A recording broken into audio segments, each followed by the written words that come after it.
ndi umuntu uri kujya kwa muganga kujya kwipimisha ariko icyo ngicyo nuko nakorewe ihohoterwa bitewe nuko bansindishije.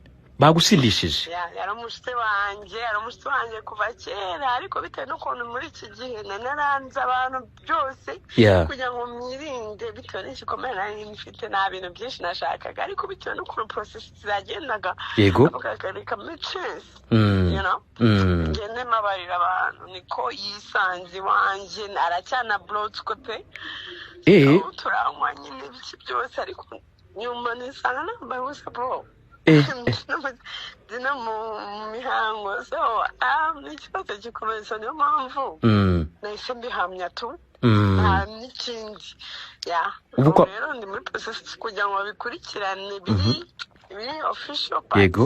That's what I'm feeling. Ni inshuti yanjye nta kuntu narusha umuntu wanjye hariya outside just like that uko mbizi neza ko ari byo. None se kwa muganga ubu urateganya gutangira process aka kanya cyangwa kandi aribwo ndi kujyayo? Nibwo uri kujyayo. Okay.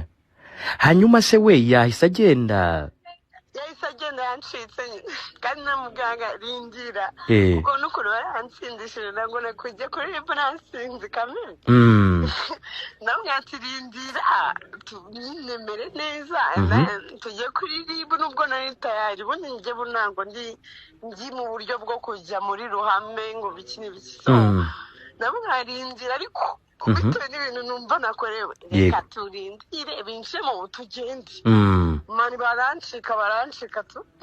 None se yari wenyine cyangwa wenda yari yaje ari kumwe n'abandi? Undi mugenzi aramucikisha kubera ko njye namwanjye n'inkweto ze nazihishe ariko yagiye nta nkweto kabisa inkweto ze ziracyari mu rugo nazihishe nicyo kintu cyose kinyereka ko yankora ihohoterwa nyine. Pole sana. Ubu ni nk'iyi nama wumva waha abakobwa cyangwa se bashobora kugwa nko mu mutego nk'uwo? Birinde ikiremwa muntu bikunde tu nta kindi. Birinde ntakindi pe ntabwo bikunze nimenye birinde mu bikunde tu kubera ko urumva ko iyo utikunze ushaka abantu aribo bakurangiza ariko iyo wikunze naguha access umuntu uwo ari we wese ni ukuvuga ngo cyerekana ko umuntu aba ari ntabwo ariko nabivuga njye nari ndi mu process yo kuhiga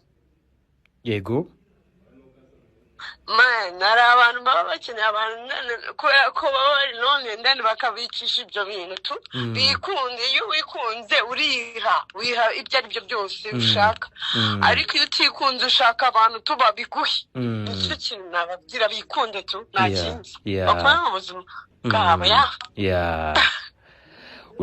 Urakoze rero cyane kandi wihangane ubwo wenda nandi makuru turakomeza kumenya. Nakoze nyine nubwo wasanga ndigerageza icyo abandi bose nabo babonereho nyine.